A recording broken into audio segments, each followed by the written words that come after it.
Quantos estão alegres de estar na casa do Senhor? Motivo de muita alegria, não é verdade? Estar na casa do Senhor. Outrora, nós estávamos aí perdidos no mundo, mas louvado seja o nome de Deus, ter nos resgatado e que Deus tem trazido para sentar na cadeira de príncipes e princesas.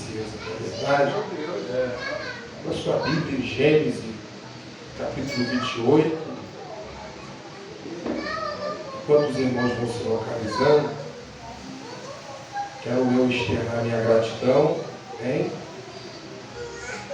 Quero louvar a Deus pela vida do pastor Márcio, juntamente com a vida da missionária Érica, todos os seus filhos, sua casa. Deus também vem abençoar também a missionária Mônica, o evangelista, os músicos, cada um que está aqui, na verdade, esposo da nossa obreira Elisa, Deus possa abençoar você também. Quem se localizou, diga glória. Gênesis capítulo 28. Gênesis capítulo 28. Iremos fazer menção do versículo 10 ao 12 e logo em seguida nós iremos ler o 22. Diz assim a epífica do texto: a visão da escada de Jacó. Partiu, pois, Jacó de Berseba e foi-se a Arã. Chegou a um lugar onde passou a noite, porque já o sol era posto. E tomou uma das pedras daquele lugar e a pôs por sua cabeceleira. E deitou-se naquele lugar e sonhou. E eis que uma escada era posto na terra, cujo topo tocava nos céus. E eis que os anjos de Deus subiam e desciam por ela. Agora iremos ler o versículo 22. Esta pedra, que tem um posto por coluna, será chamado casa de Deus. E de tudo quanto me deres, certamente te darei o dízimo. Amém? Pode se assentar. Glória a Deus. Estamos diante de um texto conhecido. Fala acerca de um momento em que Jacó estava passando dificultoso da sua vida, e mediante este momento em que Jacó está passando, ele pega uma pedra e faz dessa pedra um altar ao Senhor e faz um voto com Deus. E este voto que ele faz com Deus, ele deposita tudo no altar a qual ele mesmo edificou. O tema desta mensagem é erguendo o altar. Quando nós olhamos no decorrer da Bíblia, no Antigo Testamento, nós vemos diversos personagens edificando o altar e levantando o altar para o Senhor. O que era o altar no Antigo Testamento? Era constituído por uma grande rocha. E esta rocha, ela tinha uma plataforma alta, e o mentor e o sacerdote, ao levantar o altar, ele colocava ali um sacrifício para poder se comunicar com Deus. Porque Adão e Eva, após pecar no jardim do Éden, eles quebraram a comunicação com Deus. Houve-se logo uma ruptura no relacionamento com Deus. Deus, na viração do dia e na viração da tarde para a noite, Deus descia do céu para se comunicar com Adão e Eva. Logo, após Adão e Eva quebrar uma única lei, um único mandamento, Deus agora se ausenta da presença de Adão e Eva. E logo em seguida, dentro da genealogia de Adão e Eva, os homens eles levantam e criam um novo método de comunicação, de relacionamento e de intimidade com Deus. No decorrer do texto de Gênesis, até chegar a Jacó, vemos pelo menos 4 homens que ergueram o altar para o Senhor. O primeiro foi Caim. Caim e Abel, os 2 irmãos, a qual levantaram o altar para o Senhor. Conhecemos bem acerca da vida de Caim e Abel. Eram irmãos, filhos do mesmo pai e da mesma mãe. O texto diz, em Gênesis capítulo 4, que Abel ofereceu sacrifício ao Senhor. E Abel era pastor de ovelha.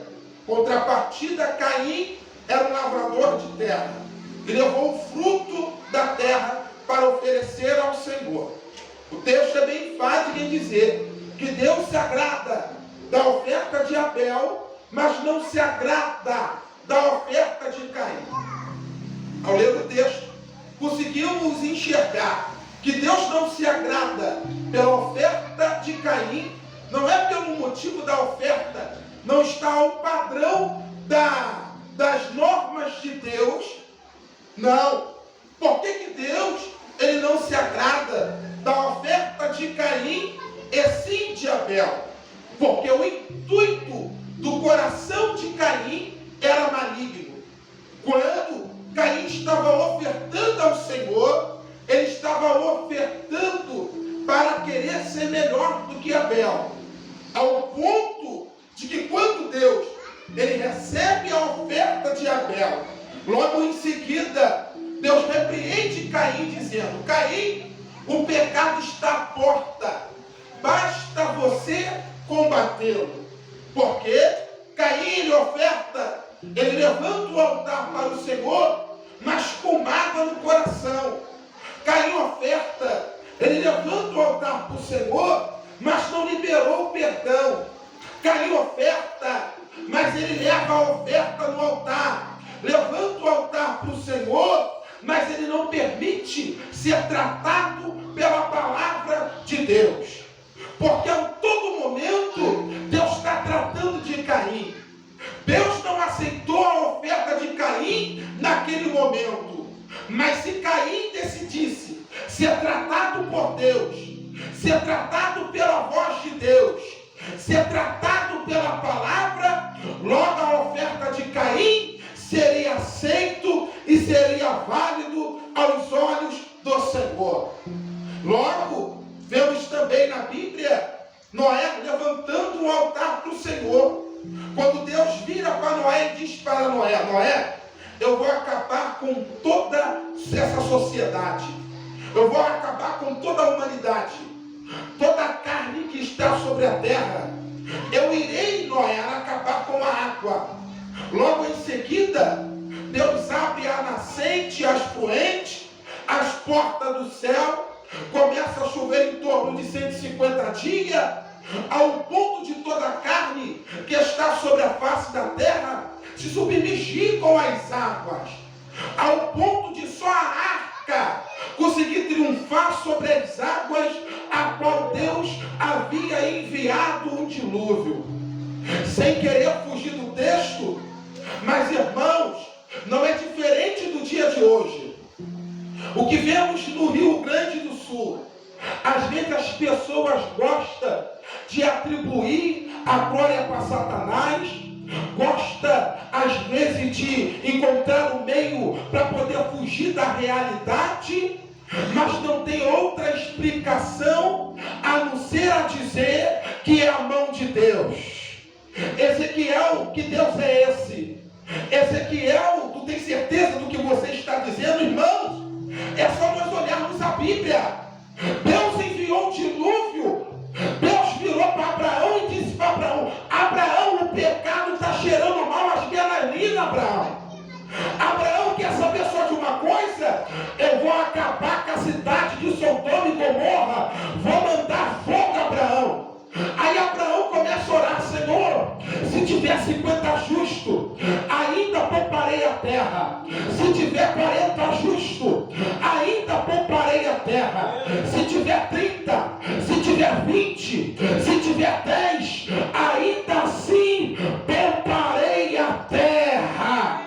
Quando Deus, Ele permite o dilúvio, Ele permite o sol ficar mais quente, a atmosfera está mudando, como foi dito aqui, Deus está mostrando as suas digitais na natureza, para que a sua criatura venha levantar o altar e criar uma ponte de relacionamento com Deus. Sabe por quê? Porque às vezes nós só encontramos Deus dentro do sofrimento. Não foi diferente com Jacó. Jacó teve experiência com Deus dentro de um sofrimento, dentro da tribulação, dentro da guerra. É por isso que o apóstolo Paulo, em Romanos capítulo 5, ele disse: a tribulação produz a paciência gera a esperança, a experiência, e a experiência gera a esperança, e a esperança não é confundida. Sabe por que Deus permite o sofrimento? Sabe por que Deus permite a luta? Sabe por que Deus permite a escassez? Sabe por que Deus permite a batalha? Sabe por que Deus permite a tribulação? Porque o próprio Bíblia nos conta e nos diz que é por muita tribulação que nos importa entrar no reino de Deus. Porque Ezequiel, o reino de Deus é tomada força, o reino de Deus é tomada força, o reino de Deus é tomada força. Então Deus me trouxe aqui para poder te dizer: para de ficar se martirizando, dizendo que vai parar, dizendo que vai largar a obra, dizendo que vai parar de ir para a igreja. Deus não te chamou para ser um crente frouxo, Deus te chamou para calçar a sandália, para botar as armaduras, para pegar a espada e começar a guerrear.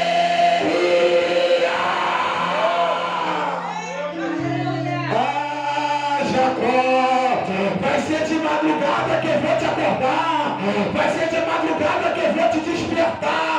Sabe por quê? Porque a tribulação produz, o próprio Paulo disse, a tribulação produz a paciência. E irmãos, o que é a vida? A vida é um espaço entre nascer e morrer. O próprio Eclesiástico de Salomão, ele diz que a vida tem tudo, tem tempo. Tem tempo de chorar, tem tempo de abraçar, tem tempo de se alegrar, tem tempo de se afastar, há tempo de se aproximar, há tempo de sorrir. Em meio a essa vida nós iremos galgar o ápice da vida, mas também vai ter momento que a gente vai estar no lugar árido, no lugar baixo da vida, porque a vida é feita de momentos, a vida é feita de estação. Vai ter momento que você vai estar vivendo o melhor momento da tua vida, mas vai ter momento que você vai estar vivendo o pior momento da sua vida. Mas entenda que quando Deus permite o pior momento da sua vida, é para fazer você produzir. É para fazer você produzir. Por que, Ezequiel? Porque a tribulação produz. A tribulação produz. A tribulação produz. Está doendo, mas você está produzindo. Está doendo, mas você está caminhando. Está doendo, mas agora você aprendeu a acordar para orar. Está doendo, mas agora você está pagando preço. Deus está dizendo: eu permito a ferida de curo, de cicatriz, mas não te deixe isento das marcas, porque as marcas vão te fazer produzir em momentos de tribulação. A tribulação te faz produzir, é produzida em meio à angústia, é produzida em meio à luta, é produzida em meio à aflição. Um funcionário, para poder ganhar honra dentro da empresa, ele tem que produzir. O pai de família, ele tem que produzir. O ser humano nasceu nasceu para produzir. Logo consigo, a produção traz a honra. Lembra de Isabel? Quando Deus abre o ventre de Isabel, e Isabel, ela diz em Lucas capítulo 1, no último versículo, e Deus destruiu o meu próprio diante dos homens. É ela dizendo: Deus destruiu a desonra, e Deus destruiu aquilo que me trazia vergonha, e Deus destruiu aquilo que me causava dor, e Deus destruiu aquilo que não me trazia alegria. E agora Deus me fez produzir em momento de tribulação. Oh, glória!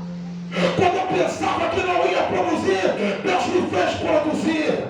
Quando eu pensava que eu não ia triunfar, Deus me fez triunfar. Quando eu pensava que eu não ia vencer, Deus me fez um vencedor. É por isso que o apóstolo Paulo disse: o que nos separará do amor de Deus? A nudez, a morte, a tribulação, a angústia, nem principado, nem potestade, nem o anjo do céu nos separará do amor de Deus. Por quê? Porque em Cristo Jesus somos mais que vencedores.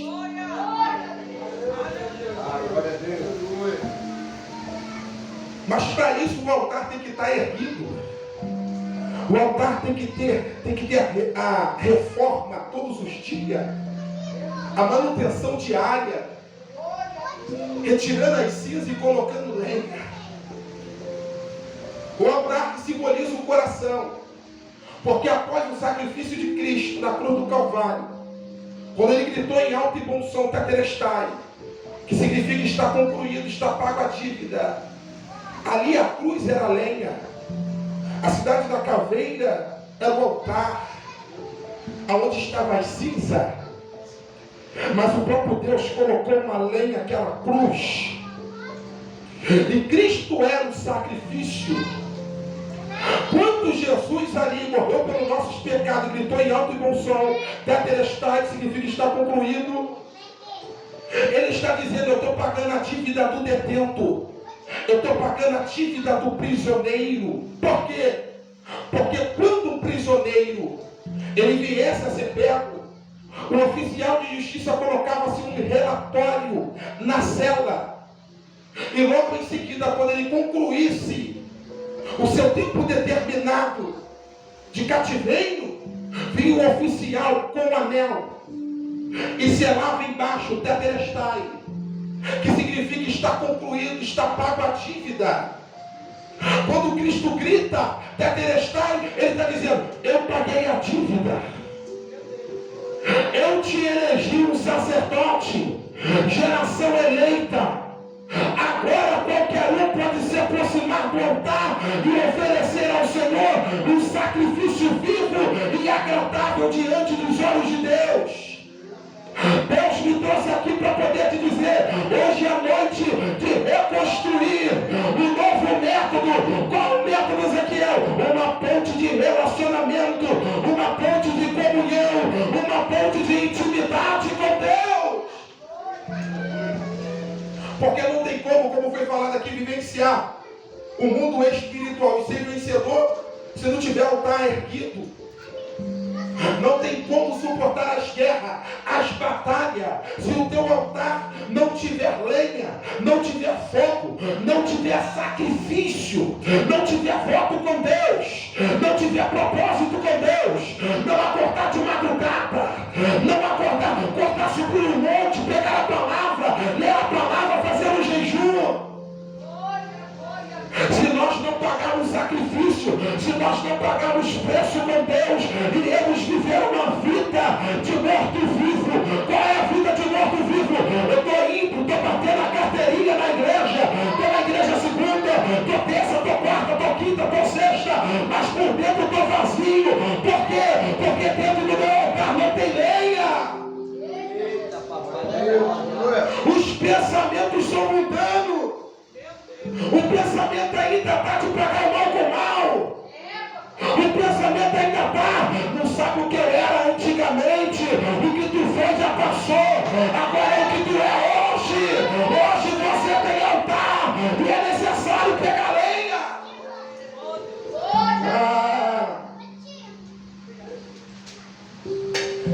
Deus me chamou para o tal ministério, irmãos, todos aqueles que se alistaram para o exército de Cristo, não tem como cogitar mais. Será não, você foi chamado. Será não, Ele te elegeu. Será não, Ele te alistou. Será não, Ele te chamou. E já que Ele te chamou para produzir. O que eu tenho que fazer para produzir, Ezequiel? É levantar o altar e começar a ter comunicação com Deus para receber o comando do céu. É começar a levantar o altar e ter comunicação com Deus, para Deus começar a te dar as ordenanças no meio desse momento caótico, no meio dessa turbulência, no meio dessa tribulação, no meio dessa perda, dessa dor, desse choro, dessa escassez. Deus está te dizendo: eu estou te chamando para o compromisso comigo. O compromisso.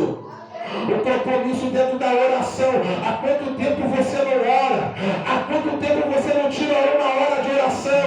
Há quanto tempo você não tira 2 horas de leitura? Há quanto tempo você não jejua? Há quanto tempo você não bota lenha no teu altar? Deus me trouxe aqui para poder te dizer: começa a levantar a tua vida e catar a lenha. Jesus levou os discípulos para o monte de Getsemane, que significa monte da prensa. Porque Jesus, de uma forma tipológica e simbológica, estava simbolizando o próprio azeitona. Porque o monte de Getsemane significa monte do azeite. Era onde ele extraía a azeitona para botar na prensa. E quando Cristo está no monte de Getsemane, ele começa a suar gota de sangue. Porque as veias capilares de Jesus se dilatam ao ponto de se conectar com as gotas de suor, chamada dessa enfermidade hematitrose, uma enfermidade rara. Mas era Jesus sendo imprensado pela tribulação para produzir. Mas era aquele monte servindo para imprensar Jesus, para tirar o que era de melhor de dentro dele. Deus vai permitir um monte de Getsemane na tua vida. Deus vai permitir a pressa. Você e eu não estamos dizendo disso, mas entenda: Deus quer fazer você produzir o que é de melhor de dentro de você.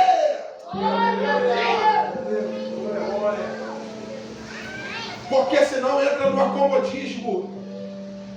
E o próprio Jesus disse para os discípulos: eu estou passando uma tribulação, mas vocês têm que orar para não entrar em tentação. Porque o crente que busca, ele passa pela tribulação. Eu dou sua atenção aqui. Isso aqui é informação do céu. Mas o crente que está acomodado, o que vem sobre ele é a tentação. Vou explicar isso aqui bem devagar, para entrar dentro do nosso entendimento. Por quê? A tentação é o oposto da tribulação. A tentação, o diabo nos atenta para poder se afastar de Deus. A tribulação é Deus permitindo para a vida do crente para se movimentar e produzir. Jesus está no monte de Getsemane, passando por tribulação e produzindo em oração. Mas ele olha para os discípulos e olha: vigiai e orai, para que não entreis em tentação. E o próprio Jesus é bem enfático. Ele diz assim: não podeis nem uma hora sequer orar comigo? Sabe o que Jesus está dizendo? 1 hora é pouca. Imagina se eu não orar nem 1 hora. Imagina como é que a mente é tentada. Porque o diabo, quando ele apresenta o prato, ele não apresenta o prato feio, não. Ele vai apresentar o melhor prato para você. Ele vai entrar dentro da tua fraqueza. Satanás é estrategista. Se verdadeiramente o Filho do Homem vos libertar, certamente sereis livres. Mas temos que entender, pastor Márcio, que o diabo ele te estuda desde o teu nascimento. O diabo está te arquitetando, ele está planejando mal contra a nossa vida. Ele sabe se a tua fraqueza é mulher, ele sabe se a tua fraqueza é bebida, ele sabe se a tua fraqueza é uma música mundana, ele sabe que a tua fraqueza é uma discussão dentro de casa, ele sabe que a tua fraqueza é o sistema nervoso, ele sabe que a tua fraqueza é um cigarro, ele sabe que a tua fraqueza é uma bebida. Satanás, ele está à espreita, ele está trabalhando na sutileza para querer fazer você cair. Por isso é que é necessário levantar o altar e catar lenha, o fogo do céu consumir o holocausto.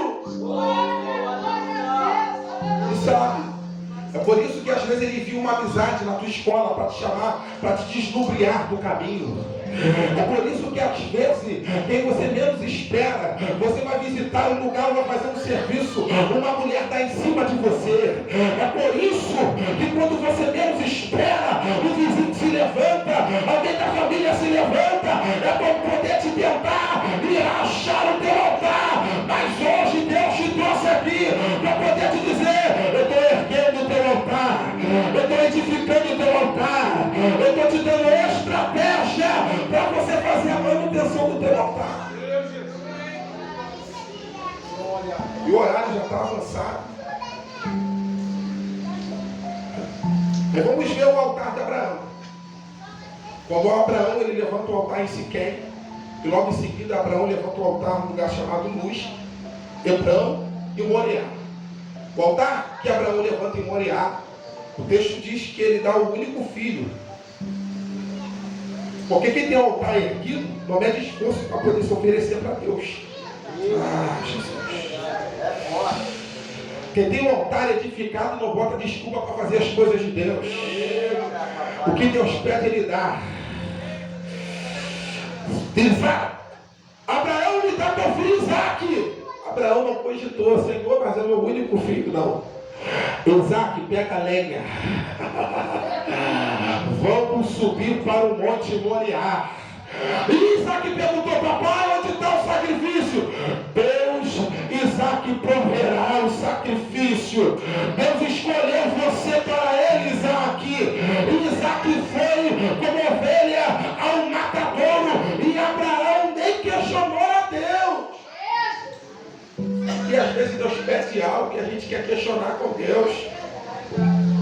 Às vezes nem perdemos aquilo que a gente tem mais de valor e questionamos aquilo que ainda não temos. Porque geralmente a pessoa que questiona aquilo que não tem, ela não consegue ter a percepção daquilo que Deus já fez por ela. E às vezes sempre é assim. A pessoa sempre questiona, mas ela não consegue enxergar aquilo que Deus já fez. Questiona na escassez, questiona no filho, questiona na esposa, questiona de tudo. Aí Deus está dizendo: em vez de questionar, levanta o teu altar de madrugada e começa a me orar. Entrega no altar. Entrega no altar. Aí vemos o altar de Isaac, o altar da perseverança. Logo em seguida vemos o altar de Jacó. Quando Jacó ele chega na cidade chamada Luz, ele chega cansado, porque Jacó está debaixo de uma perseguição. Jacó está debaixo de uma oprimição, de um cansaço físico e um cansaço espiritual. Porque da cidade do seu pai, Isaac, ele recebe uma ordenança. E essa ordenança ele cumpre, que é para Padan-Aram, cidade do seu pai, do seu tio chamado Labão. E Jacó sai fugitivo, porque Esaú, seu irmão, quer matar. Sendo que Jacó ele percorre 116 quilômetros até chegar à cidade de Luz, que foi o primeiro lugar onde Abraão levantou um altar. Vale enfatizar que quando Deus faz a promessa a Abraão, uma promessa geracional, que iria transcender de geração em geração, e iria se perpetuar, Deus faz a promessa a Abraão em Siquém, antes de Abraão ir para Siquém. Dentro da sua parentela, Deus faz a promessa a Abraão, que ele seria pai de nação, que daria terra a ele, que assim como as sementes, assim como as areias da terra, e assim como as estrelas do céu seria a sua semente. E Abraão agora, Jacó agora, ele para na cidade chamada Luz. Mas Abraão já havia erguido um altar ali. Quando Jacó para nessa cidade chamada Luz, ele para cansado. Não somente o cansaço físico, mas o cansaço mental. Porque o pior cansaço não é o cansaço físico. Às vezes vem a sua memória assim: estou cansado. Eu acho que hoje eu não vou para a igreja porque eu estou muito cansado. Trabalhei o dia todo. Estou cansado, estou fadigado. O corpo não está respondendo. Esse cansaço é um cansaço físico. É um cansaço a qual o corpo sente pelo trabalho dentro de um excesso. Lembra que Jesus chegou para a mulher samaritana, dava de beber. Jesus, mesmo sendo Deus, sentiu sede, sentiu fome. O corpo sente o cansaço. Por isso que o apóstolo Paulo ele disse que por mais que o exterior do homem se corrompa, mas o interior renova dia após dia. Apóstolo Paulo está dizendo: o exterior do homem se cansa, o exterior do homem enrugece, o exterior do homem o cabelo embranquece, o exterior do homem a vista começa a ficar embaçada, os ossos começam a se movimentar com dificuldade, o exterior se corrompe, mas se o interior se renova dia após dia, e o interior não tem cansaço, e o interior não tem fadiga espiritual, e o interior, por mais que o corpo não responde, mas a mente está todo dia dizendo: Maranata, hora vem, Senhor Jesus. O interior se renova a dia após dia. É por isso que nós nunca devemos falar: estou cansado de igreja, estou cansado do casamento, estou cansado da vida que eu estou vivendo, porque Deus não te chamou para se corromper no cansaço emocional. Deus não te chamou para morrer e nem para você se postar no meio do caminho. Por isso que Isaías disse que os jovens se cansarão. Quem era para ter força estava se cansando, quem era que tinha vigor estava se cansando, quem tinha juventude estava se cansando, mas os que esperam no Senhor, os velhos, os mancebos, os jovens adoradores, cheios do Espírito, quem espera no Senhor, renovarão as suas forças, renovarão as suas forças, renovarão as suas forças, subirão como águia e não se cansarão. Porque tem um renovo. Porque tem um renovo. Hoje eu vou para o culto para adorar, tem renovo. Hoje eu vou dar a minha melhor adoração, tem renovo. Hoje eu vou dar uma melhor glória, tem renovo. Hoje eu vou dar uma melhor aleluia, tem renovo. Hoje eu abro meu coração, tem renovo. Hoje eu vou para o culto para esperar e só saio de lá depois que o renovo chega. Tem renovo aí, tem renovo aí. Cadê você para a tua boca? Para dar glória a Deus, porque esta noite Deus quer te renovar. Tem renovo. Irmãos, o tempo já deu, na próxima eu termino a mensagem. Mas antes eu vou pedir o pastor para orar pela igreja. Pode, pastor? Pode. Eu já deu. Vou da igreja ficar de pé. Isso. Meu Deus. Elemente assim, determinará. Isso. Põe a mão sobre a sua cabeça. Põe a mão sobre a sua cabeça. Põe a mão sobre a sua cabeça. Porque é da cabeça que produz a fonte da vida. Porque tudo que entra no coração passa pela mente. Isso. A tua alma está localizada no seu psique, na sua mente. Tudo aquilo que quer tirar a tua paz, tudo aquilo que quer arrancar a tua fé, tudo aquilo que quer te fazer não produzir no meio da tribulação, ao ponto de você esquecer de ter um relacionamento com Deus. Deus, esta noite Ele vai te avivar. Deus, esta noite Ele vai te levantar. Isso, fecha os teus olhos. Começa a orar aí você. uma oração específica. Pede para Deus te dar força para buscar Ele de madrugada, para buscar Ele de manhã. Pede para Deus te renovar. Pede para Deus ajudar você a levantar pelo altar. Isso, começa a pedir para Deus. Começa a orar para Deus. Enquanto a igreja primitiva orava, Deus visitou o cárcere e libertou Pedro daquele cárcere. Enquanto Josué orava, Deus fez a rotação da terra parar. Enquanto o rei Zedequias orou, Deus fez o relógio de Acás voltar para trás. Enquanto Josué orou, Deus fez pedra cair do céu. Quando Pedro orou, o paralítico levantou. Quando Paulo orou, milagre aconteceu dentro daquele cárcere. Houve um terremoto naquele cárcere.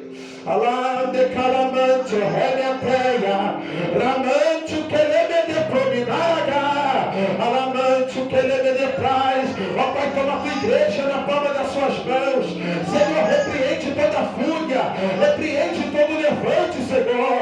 Deus, estou aqui esta noite com uma palavra com o Senhor, colocou no meu coração para pregoar. Ó Pai, ajuda-nos, ó Senhor, a te buscar todos os dias, nos ajuda a produzir no reino, porque Pai, a decepção de um pai de família é não produzir, a decepção de um empresário não é produzir, a decepção, Senhor, de um funcionário não é produzir, a decepção de uma mãe estéril é não produzir. Ó Pai, nós queremos ser produtores do teu reino, nós queremos produzir. Dai-nos almas, Senhor, dai-nos almas, Senhor, põe almas na nossa vida para nós podermos cuidar. Mas para isso, Senhor, é curados para poder curar, é santificados para poder santificar, é libertados para poder libertar. Senhor, em nome de Jesus, em nome de Jesus, em nome de Jesus,